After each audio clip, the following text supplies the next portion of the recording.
Assalamualaikum warahmatullahi wabarakatuh. Apa kabar anak sekalian? Jumpa lagi pada kesempatan kali ini pada pembelajaran ilmu pengetahuan alam bersama Pak Masuri untuk kelas 7. Anak-anak sekalian, sebelum memulai pembelajaran, saya minta anak-anak berdoa terlebih dahulu. Berdoa dipersilahkan. Terima kasih. Anak-anak yang dirahmati Allah, tentu pada pembahasan sebelumnya kalian sudah menyimak video pembelajaran tentang energi mekanik. Apakah itu energi potensial atau energi kinetik? Nah, kali ini kita akan membahas mengenai seputar energi. Nah, sebelumnya kalian simak video berikut ini. Dari video yang ditayangkan tadi terlihat bagaimana penggunaan panel surya atau sinar matahari pada suatu bangunan yang banyak itu digunakan sebagai apa? Sumber energi alternatif. Harapannya kalian pada kesempatan kali ini juga akan mempunyai gambaran bagaimana energi alternatif tersebut. Anak-anak sekalian, adapun tujuan pembelajaran kali ini yang pertama adalah kita ingin mengetahui apa manfaat energi itu sendiri. Lalu yang kedua yaitu adalah kalian mengetahui apa sumber energi itu didapat dari mana saja. Lalu yang ketiga, kalian bisa membuat prototipe dari energi alternatif. Nah, anak-anak sekalian, tentu berbicara tentang energi, maka kita harus memahami apa itu energi, apa itu manfaat energi dalam kehidupan sehari-hari. Lalu yang berikutnya adalah sumber energi itu dari mana saja yang ada di dunia ini. Nah, oleh karena itu, silahkan simak penjelasan berikut ini. Energi itu adalah kemampuan untuk melakukan kerja atau usaha. Jadi pada pembahasan sebelumnya anak-anak sekalian bahwa yang namanya energi itu dikatakan sebagai kemampuan untuk melakukan kerja atau usaha. Kalau pada kesempatan sebelumnya itu sudah dijelaskan mengenai apa itu energi mekanik, apa itu energi kinetik. Anak-anak sekalian, yang perlu kita pahami bahwa sumber energi terbesar itu adalah matahari. Kita tahu bahwa di dalam kehidupan kita, matahari itu sangat mempunyai peranan penting bagi kehidupan. Apakah itu bagi kita manusia, bagi hewan, terutama juga untuk tumbuhan. Apa saja manfaat energi matahari? Yang pertama, membantu proses fotosintesis. Jadi tumbuhan itu melakukan proses fotosintesis atau asimilasi, ya, membuat makanan. Lalu yang kedua, fungsi atau manfaat energi matahari adalah membantu penerangan. Jadi sebagai sumber cahaya, kita tahu misalnya kalau pagi hari atau siang hari ketika matahari itu cerah, maka sangat luar biasa, semuanya itu kelihatan. Ya, sedangkan malam hari karena matahari tidak ada, maka terasa gelap.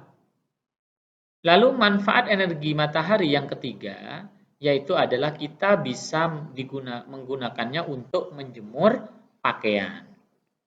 Lalu yang keempat, menghasilkan energi listrik. Nah, ini yang nanti akan menjadi pembahasan ya, di slide berikutnya, yaitu sebagai penghasil energi listrik alternatif. Kemudian yang berikutnya adalah membantu pertumbuhan bunga. Sebenarnya bukan hanya bunga, tapi tumbuhan atau tanaman ya.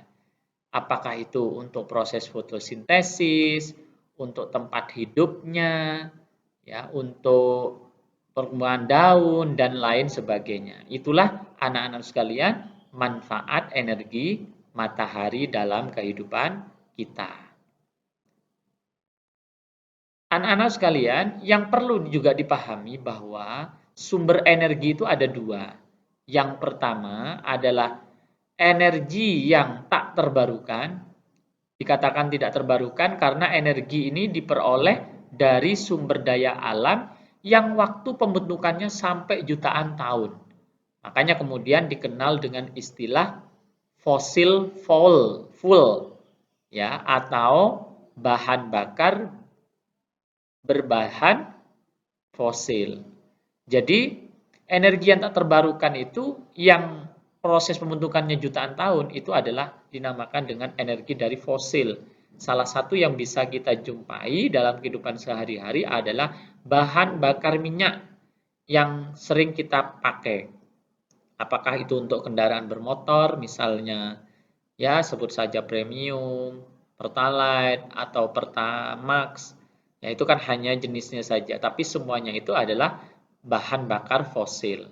Yang itu termasuk energi yang tak terbarukan. Kemudian yang kedua, sumber energi terbarukan. Nah, apa itu? Energi yang diperoleh dari sumber daya alam yang melimpah potensinya.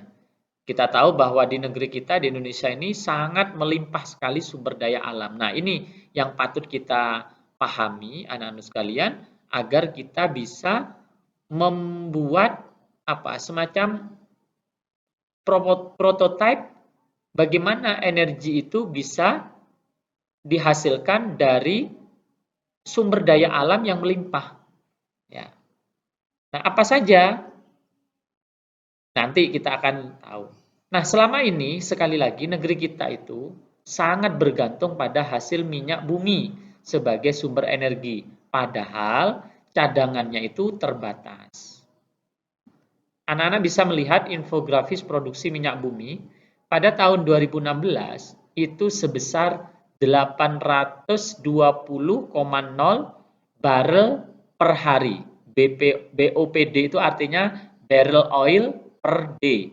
Jadi setiap hari itu menghasilkan 820 barrel per hari.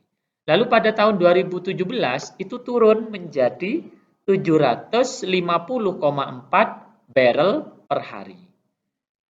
2018 juga begitu, mengalami penurunan yaitu menjadi sebesar 650,2 barrel per hari. 2019 mengalami penurunan lagi yaitu 580,1 barrel per hari. Lalu pada tahun 2020 itu menyusut kembali menjadi 520,3 barrel per hari. Nah, ini artinya anak-anak sekalian, jadi setiap tahun itu produksi minyak bumi itu mengalami penurunan atau penyusutan. Kenapa? Karena jelas dia itu termasuk dari sumber energi yang tak terbarukan. Selanjutnya, anak-anak sekalian, energi yang terbarukan itu yang potensinya banyak sekali di negeri kita, bisa kita jumpai. Yang pertama adalah sinar matahari. Nah, tentu anak-anak pernah mungkin melihat seperti gambar ya panel surya yang mana itu banyak dipakai sekarang di beberapa kota-kota besar, yaitu adalah untuk menangkap sinar matahari sebagai sumber energi.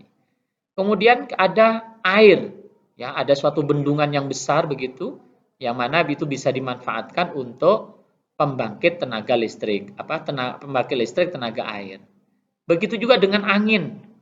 Nah, Indonesia juga potensi anginnya luar biasa. Walaupun tidak terkenal Belanda yang dikatakan dengan negara kincir angin, tapi potensi angin di Indonesia juga besar. Ya, kita tahu bahwa seringkali hujan di Malang ini kan seringkali juga disertai dengan angin. Nah, ini menunjukkan angin itu potensinya besar di Indonesia. Berikutnya, contoh yang lain lagi adalah gas atau panas bumi. Ini juga potensi yang besar. Seperti Lapindo itu kan tidak sampai sekarang itu ternyata masih mengeluarkan. Kemudian ada gelombang air laut. Kita dikenal dengan istilah negara maritim, yang mana itu lautnya itu besar sekali. Begitu juga yang berikutnya adalah etanol atau biodiesel. Nah, ini anak sekalian contoh dari beberapa energi yang terbarukan. Jadi sumbernya. Semuanya ini mempunyai potensi untuk menghasilkan energi atau bisa dikatakan sebagai sumber energi. Nah, berikutnya anak sekalian, cara makhluk hidup mendapatkan energi.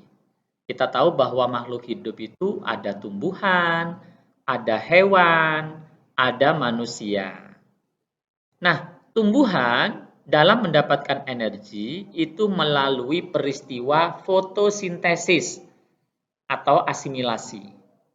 Sedangkan untuk hewan itu melalui peristiwa katabolisme atau pembongkaran zat makanan, begitu juga dengan manusia melalui peristiwa katabolisme atau pembongkaran zat makanan.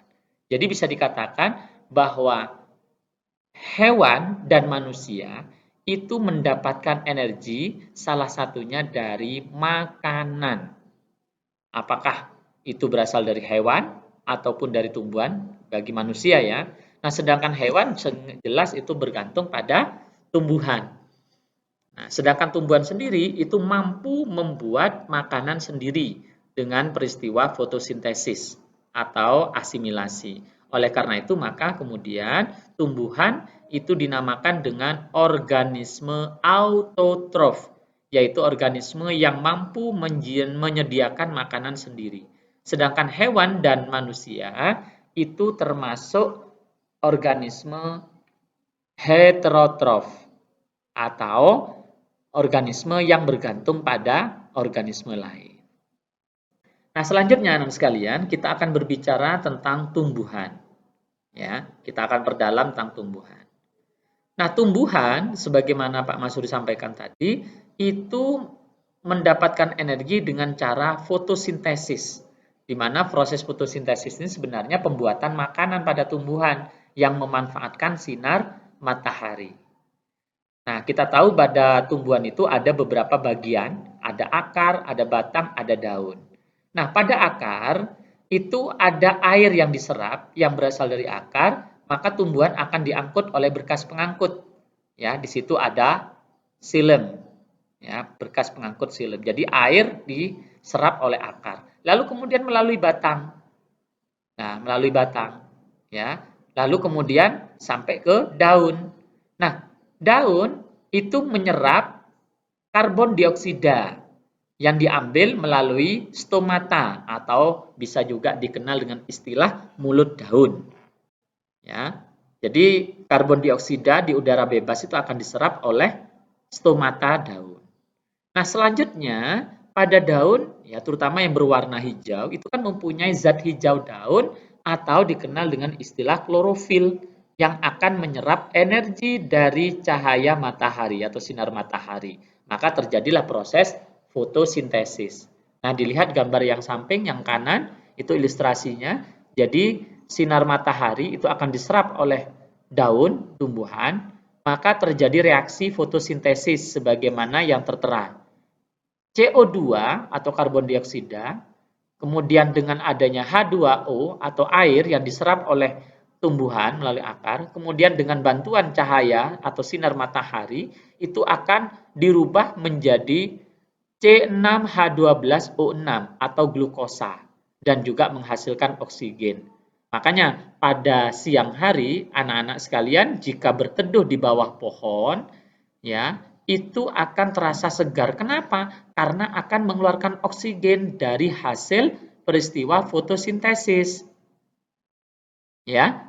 Nah, sedangkan pada malam hari itu dianjurkan tidak berada di bawah pohon. Kenapa? Karena mengeluarkan CO2. Ya, karena sudah gelap, ya. Jadi mengeluarkan CO2. Nah, anak-anak sekalian, kita tahu bahwa yang namanya fotosintesis itu kalau kita perhatikan di ilustrasi gambar ini, matahari ya sebagai sumber energi utama di dunia ini itu diserap oleh daun, oleh tumbuhan. Nah, maka ilustrasinya energi surya atau energi matahari itu kemudian diserap ya, diserap dengan adanya oksigen, bantuan oksigen juga kemudian menjadi energi kimia. Ya. Nah, kemudian dari energi kimia itu ya yang dari sinar matahari itu akan mengubah bahan menjadi bahan organik. Ya. Nah, sehingga bahan organik ini hasil fotosintesis itu bisa bermanfaat untuk bahan makanan, ya seperti buah, padi dan sebagainya, juga untuk bahan kosmetik. Jadi tumbuhan-tumbuhan tertentu kan dipakai untuk kosmetik. Begitu juga bahan-bahan tertentu, tanaman itu untuk bahan pakaian, kapas. Juga sebagai bahan bakar, seperti tadi disebutkan bioetanol, ya, biodiesel. Kemudian juga sebagai bahan perumahan, misalnya batang pada tanaman. Juga sebagai obat, ya, karena beberapa tumbuhan itu dimanfaatkan daunnya juga, ada batangnya juga, ada akar, bahkan buahnya itu sebagai obat dan lain sebagainya. Ini ilustrasi bagaimana perpindahan energi dalam peristiwa fotosintesis oleh tumbuhan. Nah, selanjutnya anak-anak sekalian, terkait dengan percobaan fotosintesis itu ada dua. Yang pertama adalah percobaan Ingenhousz yang dilakukan pada tahun 1799. Nah, percobaan Ingenhousz ini tujuannya adalah membuktikan pada fotosintesis itu menghasilkan oksigen. Ya, di mana yang digunakan adalah tanaman hidrilla. Nah, ini seperti ini bagannya atau ilustrasinya anak sekalian. Ya, di mana di situ ada tanaman hidrilla, ya, di mana nanti itu bertujuan untuk mengetahui bahwa pada fotosintesis itu dihasilkan oksigen atau O2. Anak-anak sekalian, dari penjelasan tadi bahwa salah satu cara makhluk hidup, khususnya tumbuhan, untuk mendapatkan energi yaitu dengan cara fotosintesis. Nah, pada kesempatan kali ini kalian akan menyimak video bagaimana percobaan fotosintesis yang dilakukan oleh Ingenhousz untuk membuktikan bahwa fotosintesis menghasilkan oksigen. Berikut videonya. Aku akan melakukan percobaan Ingenhousz sederhana. Nah, apa sih tujuan dari percobaan ini? Tujuannya adalah membuktikan bahwa fotosintesis menghasilkan oksigen dan mengetahui faktor yang dapat mempengaruhi proses fotosintesis. Apa saja sih alat dan bahan yang diperlukan? Yang pertama adalah tanaman Hydrilla verticillata. Yang kedua adalah baking soda. Kemudian ada 3 buah botol bekas. Dan yang terakhir adalah air. Berikut merupakan langkah-langkah untuk melakukan percobaan. Langkah yang pertama adalah mengisi ketiga botol bekas dengan air. Langkah yang kedua adalah memasukkan tanaman Hydrilla verticillata ke dalam botol dengan posisi terbalik. Tujuannya adalah agar nanti kita bisa mengamati gelembung udara yang dihasilkan dari tanaman Hydrilla verticillata tersebut. Langkah selanjutnya adalah masukkan sedikit baking soda ke dalam salah satu botol yang telah diisi air. Kemudian kocok botol tersebut hingga baking soda tercampur rata. Setelah itu, masukkan tanaman Hydrilla verticillata ke dalam botol dengan posisi terbalik seperti yang telah kita lakukan tadi.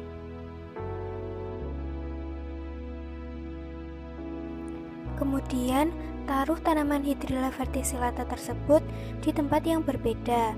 Salah satu pada tempat yang teduh dan yang dua kita taruh di bawah sinar matahari. Kemudian kita tunggu selama kurang lebih 30 menit. Kemudian bisa kita amati hasilnya pada ketiga botol tersebut. Berikut merupakan tanaman Hydrilla verticillata yang pada airnya telah kita tambahkan dengan sedikit baking soda. Bisa kita lihat tanaman Hydrilla verticillata tersebut mengeluarkan dan menghasilkan sangat banyak gelembung udara, di mana hal tersebut menandakan bahwa proses fotosintesis menghasilkan oksigen. Nah, berikut merupakan tanaman Hydrilla verticillata yang kita taruh di bawah sinar matahari tadi. Bisa kita lihat, terdapat cukup banyak gelembung yang dihasilkan oleh tanaman ini. Namun, oksigen yang dihasilkan tidak sebanyak dengan tanaman hidrilla yang kita tambahkan dengan sedikit baking soda tadi. Nah, yang terakhir ini adalah tanaman Hydrilla verticillata yang kita taruh pada tempat yang teduh. Bisa kita lihat, tanaman yang kita taruh pada tempat yang teduh juga menghasilkan gelembung udara, namun tidak sebanyak hidrilla yang kita tempatkan di bawah sinar matahari langsung. Hal ini menandakan bahwa cahaya matahari berpengaruh terhadap hasil dari fotosintesis suatu tumbuhan. Nah, bisa kita lihat bahwa hasil akhir dari percobaan ini adalah tanaman Hydrilla verticillata yang diberi tambahan soda kue menghasilkan gelembung atau oksigen yang paling banyak. Kemudian, tanaman Hydrilla verticillata yang hanya ditaruh di bawah sinar matahari juga menghasilkan gelembung, namun tidak sebanyak tanaman yang diberi soda kue tadi. Kemudian, tanaman yang ditaruh pada tempat yang teduh juga menghasilkan gelembung oksigen, namun dalam jumlah yang sedikit.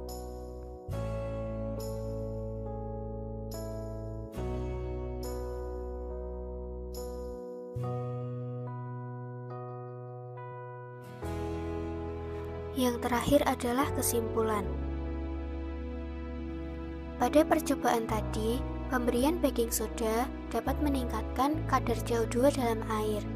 Peningkatan kadar CO2 berpengaruh terhadap proses fotosintesis, sehingga tanaman akan menghasilkan lebih banyak oksigen. Kesimpulannya adalah, yang pertama, fotosintesis menghasilkan oksigen. Yang kedua, faktor yang mempengaruhi hasil fotosintesis adalah cahaya matahari dan karbon dioksida. Nah, dari video tadi didapatkan bahwa bagaimana tumbuhan melakukan fotosintesis yang dibuktikan dengan adanya gelembung udara pada tanaman yang ada di dalam botol. Nah, itu menandakan terjadi fotosintesis. Oleh karena itu, Pak Masuri berharap kalian bisa mencoba sendiri di rumah menggunakan tanaman air hidrilla yang biasanya banyak digunakan untuk akuarium. Silahkan kalian pakai itu. Bisa juga menggunakan botol bekas minuman air mineral yang transparan, lalu kemudian berikan kalian itu air, lalu diletakkan di tempat yang terang atau terkena cahaya. Kalian biarkan, maka akan terlihat gelembung udara sebagaimana di tayangan video tadi. Itu menggambarkan bahwa fotosintesis terjadi, terbentuk oksigen. Lalu percobaan yang kedua, anak-anak sekalian, itu adalah percobaan Sachs, yaitu dilakukan pada tahun 1860. Di mana pada percobaan Sachs ini, ya, itu ingin membuktikan bahwa fotosintesis itu menghasilkan amilum. Nah, contohnya adalah seperti ini perlakuannya, di mana ada tanaman yang sebagian daunnya itu ditutupi, bisa ditutupi dengan kertas aluminium foil atau kertas karbon begitu, ya, untuk menghalangi sinar matahari. Yang satunya itu dibiarkan. Nah, kemudian lalu diberlakukan, ya, direbus dalam air, kemudian rebus dalam alkohol yang panas, lalu kemudian ditetesi dengan lugol. Nah, hasilnya seperti apa? Kalau berwarna hitam berarti terjadi fotosintesis, kalau warna pucat berarti tidak terjadi fotosintesis. Nah, biasanya itu terdapat pada, yang pucat itu terdapat pada tanaman yang daun yang ditutupi dengan aluminium foil. Karena apa? Sinar matahari tidak dapat menembus tadi, ya, kertas karbon atau aluminium foil tadi.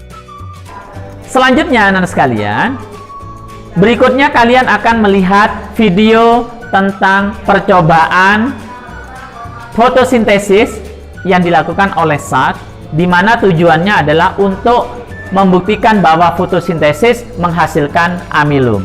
Berikut videonya. Di video ini, kita akan coba untuk membuktikan apakah benar fotosintesis menghasilkan glukosa dan oksigen. Bagaimana caranya? Dalam sains, untuk menguji kebenaran, kita perlu melakukan eksperimen. Jadi, eksperimen apa yang akan kita lakukan? Simak terus video berikut. Pada tahun 1860, seorang ahli botani asal Jerman bernama Julius von Sachs berhasil membuktikan bahwa proses fotosintesis menghasilkan amilum atau zat tepung.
Nah, dari video tadi kalian bisa mendapat gambaran bahwa ternyata daun yang ditutup oleh aluminium foil itu tidak terjadi fotosintesis. Kenapa? Sinar matahari itu terhalang karena tertutup aluminium foil sehingga tidak terjadi fotosintesis, yang mana ditandai dengan bahwa tidak terdapat amilum, yaitu ketika ditetesi dengan lugol warnanya pucat. Sementara yang tidak ditutup itu warnanya agak kehitaman, yang mana itu menunjukkan reaksi antara lugol dengan amilum, berarti menunjukkan terjadi fotosintesis bagian daun yang tidak tertutupi.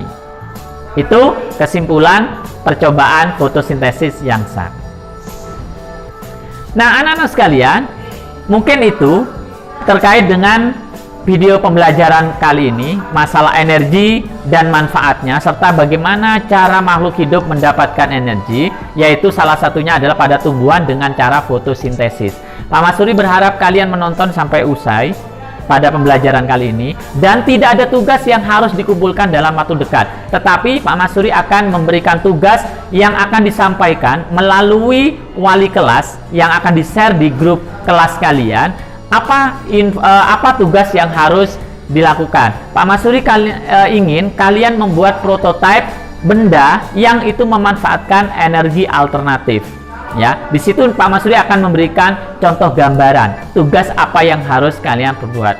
Mungkin itu saja anak-anak sekalian pada video pembelajaran kali ini. Mudah-mudahan bermanfaat. Sekali lagi mohon maaf kalau ada kesalahan dari Pak Mas Suri. Saya akhiri. Assalamualaikum warahmatullahi wabarakatuh.